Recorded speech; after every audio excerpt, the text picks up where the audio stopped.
Bom dia, boa tarde ou boa noite. Aqui é o professor Márcio. No vídeo passado eu falei da BNCC.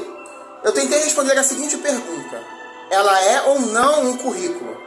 Bem, quem assistiu ao vídeo sabe que a resposta é ambígua. Pode ser um currículo, mas também pode não ser. Isso vai depender da perspectiva, vai depender do ponto de vista. Bem, eu me lembrei de que existem outros 3 tipos de currículo. Existe o currículo oficial, que começa com as bases, as referências do professor. E, é claro, a BNCC é uma dessas bases. E, como eu disse, existem as diretrizes curriculares nacionais, que vem primeiro. Existem os parâmetros curriculares nacionais e existe a Base Nacional Comum Curricular. As DCNs, as diretrizes curriculares nacionais, vem primeiro, a BNCC vem depois. E ela vai ser o suporte dos currículos estaduais e dos currículos municipais. Ou seja, vai ser a base dos currículos das escolas públicas. Embora, como eu já disse, haja os níveis macro, meso e micro, tá? Todos esses currículos que eu acabei de mencionar estão nos níveis macro. E a BNCC, nessa perspectiva, é sim um currículo. Mas não é o currículo definitivo, ou seja, não é o currículo final. Não é o que vai guiar o professor na sala de aula, tá? Mas existem outros 3 tipos de currículo. Existe o currículo nulo, que é formado pelos conhecimentos que o professor não sabe de cor ou não domina. Existe o currículo oficial, que começa lá com a BNCC e termina no plano de curso do professor ou no plano de aula dele.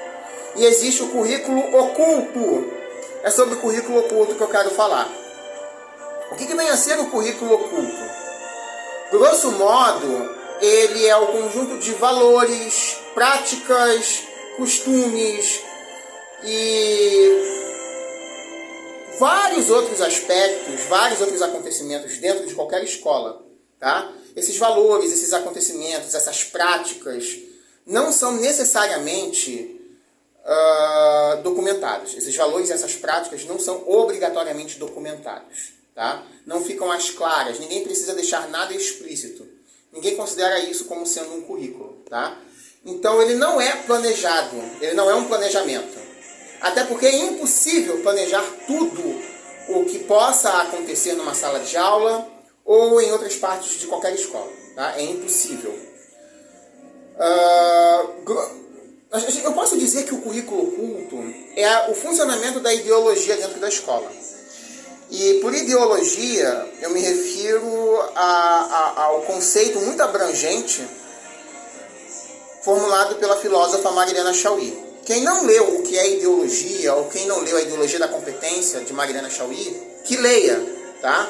Eu não posso mencionar aqui o enorme conceito, a enorme definição de ideologia. Mas eu adianto que ideologia não é um conjunto de ideias que possam ser discutidas em nome de uma utopia ou de uma visão de mundo melhor. Não é isso. Isso não é ideologia, tá? Então, nesse viés, defender a igualdade entre os homens e as mulheres não é ideologia. Muito pelo contrário, isso seria crítica à ideologia. A ideologia é o senso comum, tá? Um exemplo de currículo oculto.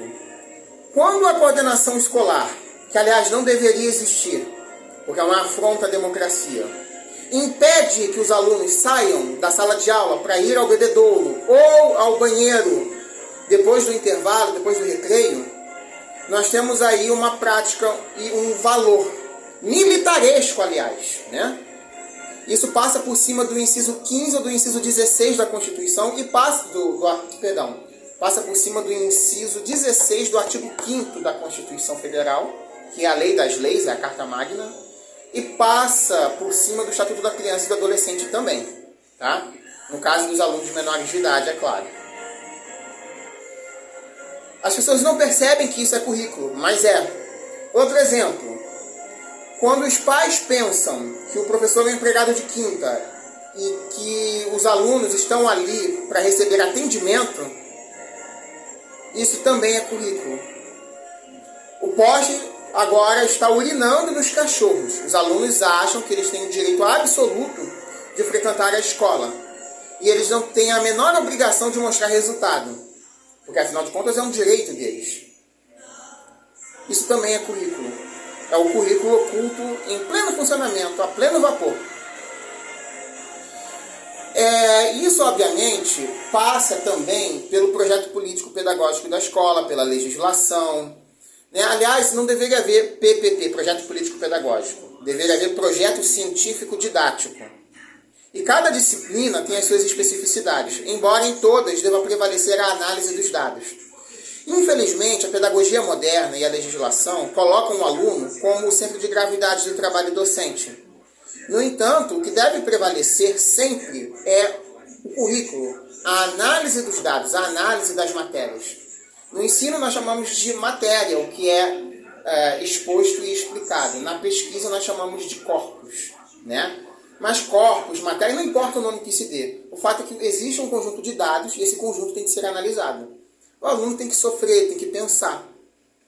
E deveria haver, sim, uma certa seleção, né? Uma certa exclusão. Existem alunos que não querem nada com nada e atrapalham os que querem alguma coisa.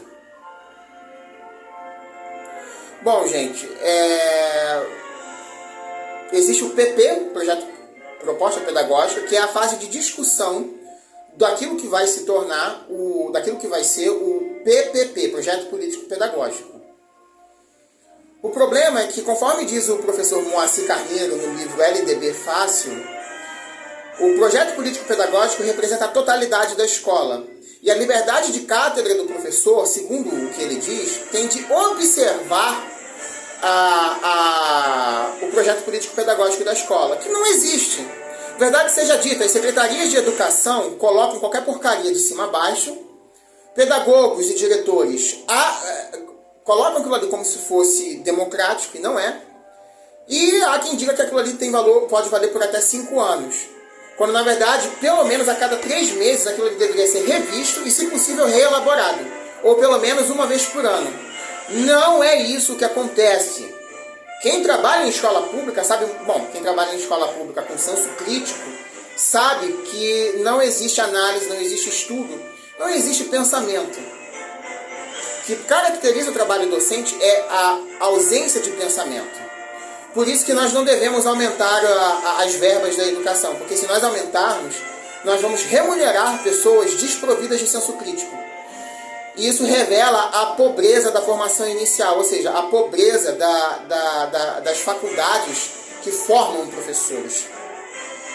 Nós não temos pessoas cultas nos quadros do magistério público. Isso é um problema muito sério, um problema para o qual as famílias estão se lixando, porque elas também são incultas. Não querem saber dos filhos, não dão limites a eles. E essa permissividade toda, feita em nome do diálogo e do protagonismo do aluno, isso tudo atrapalha ainda mais o trabalho docente. Os legisladores e os pedagogistas universitários não percebem que o diálogo é ponto de chegada, não é ponto de partida. Então, nesse viés, não pode haver diálogo entre os professores e os alunos, porque existe uma assimetria, o professor não está no mesmo patamar. O professor e o aluno não estão no mesmo patamar, então não pode haver diálogo. Não tem como. É necessário que haja autoridade. O professor tem que ter autoridade, ele não tem. O currículo oculto tira a autoridade do professor. E isso com o respaldo, com o aval pretensamente científico proporcionado pela universidade pública. Pelas universidades em geral, na verdade. Como diz o sociólogo Gessé Souza, nada se faz sem um aval pretensamente científico. E quem dá esse aval pretensamente científico é a universidade, que tem tanto poder quanto o que a Igreja Católica, tem tanto poder quanto a Igreja Católica tinha na Idade Média.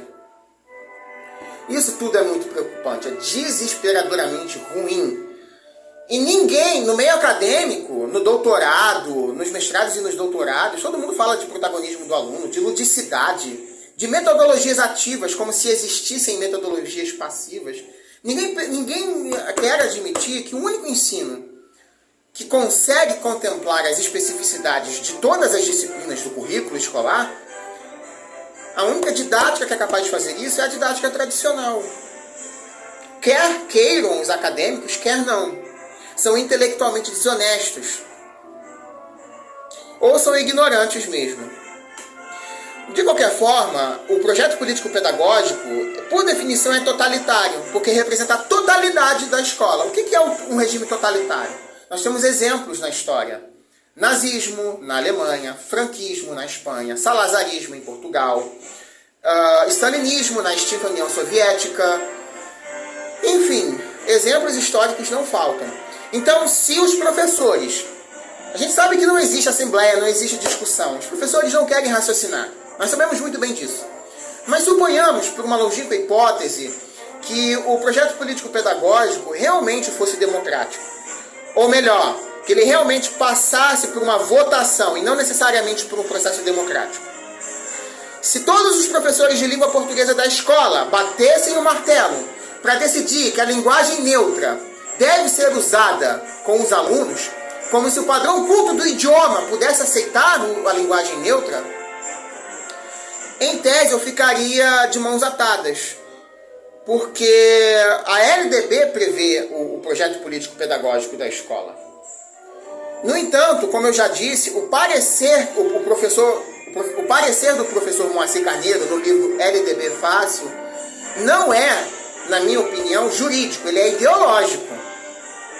Eu não aceito que projeto político-pedagógico nenhum tire a minha autonomia funcional. Se o projeto político-pedagógico proibir qualquer menção à política, eu não vou acatar, porque isso afronta o artigo 206 da Constituição, afronta o inciso 3º do artigo 206 da Constituição, perdão, o inciso 2º, se não me falha a memória, e também o inciso 2º do artigo 3º da LDB. Então, o projeto político-pedagógico de uma escola, no fundo, carrega uma visão empresarial. Outro exemplo de currículo oculto. Nem tão oculto assim, tá? Na escola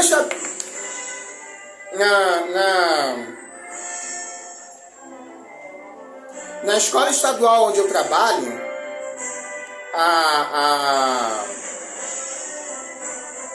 queriam fazer um projeto sobre empreendedorismo. Eu protestei na hora, porque isso esvazia o currículo, porque não passa de neoliberalismo. Ninguém vai querer, naquela escola, largar um cargo público, com estabilidade e tudo mais, para vender picolé na praia ou para ser o empreendedor da pipoca, como diria um apresentador de programa aí da Rede Globo. Não faz sentido isso. Ninguém vai querer largar um cargo público, ou um emprego público, ou um emprego no setor privado com carteira assinada, para empreender. As pessoas fazem esse tipo de coisa por falta de opção. Isso é neoliberalismo, isso é ideológico. Também reclamei do fato de que os alunos saem daqui da escola onde eu trabalho sem uma base para uma prova de educação física do Corpo de Bombeiros ou da Polícia Militar. Saem sem uma base para a prova de matemática do Banco do Brasil. Mesmo que consigam se matricular num cursinho preparatório, o cursinho vai precisar de pré-requisitos. Ou seja, o aluno vai ter que chegar com uma base, e a escola não fornece essa base. Por vários e vários motivos. Todo mundo acha que isso é democrático, mas isso não é. E ninguém percebe que isso é danoso. Esse caráter curricular passa despercebido. Bom, gente, é isso. E esse é o currículo oculto. Ele não é anunciado como currículo, mas ele permeia tudo que acontece numa escola. Qual a solução para isso tudo? Primeiro passo, fazer uma revolução epistemológica em todos os cursos de formação de professores. Existe muita burrice nos doutorados e nas pesquisas. Fala-se muito em saberes instituintes e saberes instituídos. Mas quando alguém realmente tenta fazer conteúdos programáticos com uma qualidade equivalente a dos meus conteúdos, quando alguém faz críticas ao que já foi estabelecido, ou seja, quando alguém como eu tenta estabelecer, tenta instituir alguma coisa contrária ao que foi instituído ou diferente do que foi instituído, esse alguém é rechaçado. Então essa fachada de progressismo ou de revolução dentro das pesquisas sobre currículo, sobre igualdade e equidade na escola, sobre o protagonismo do aluno, tudo isso é um falso progressismo, tudo isso é conversa fiada, neoliberal, empresarial e que tenta apenas colocar em prática a cartilha do Banco Mundial, que é mais a pauperização da educação pública. A defesa da escola de tempo integral, por exemplo, é só uma forma de trancafiar crianças e adolescentes pobres dentro da escola. Ninguém percebe que isso é uma das expressões máximas da violência institucional concernente à educação pública escolar. Ninguém se dá conta disso. Então é preciso mesmo fazer uma revolução epistemológica. A gente precisa desmascarar. Isso inclui fazer críticas a Paulo Freire. Ninguém quer fazer essas críticas, porque a universidade tem um compromisso, tem uma visão empresarial da educação. E isso vale para as pessoas de esquerda, para as pessoas que dizem que lutam por uma escola pública crítica e plural. Mas no fundo, acabam matriculando os filhos em boas escolas particulares. Os acadêmicos são um bando de hipócritas. E no final das contas, os conchaves acabam o fisiologismo político, as relações de compadrio e poder, tudo isso acaba prevalecendo no meio acadêmico e também na educação básica. Quantos diretores só são diretores por conta das politiquices? Todos são, todos. As pedagogas, os burocratas das secretarias de educação. Não adianta nada aumentar a verba, enquanto não houver um corte, enquanto essas pessoas não forem tiradas da educação. A visão delas é simplesmente danosa. Enfim, nós precisamos de ciência e não de política.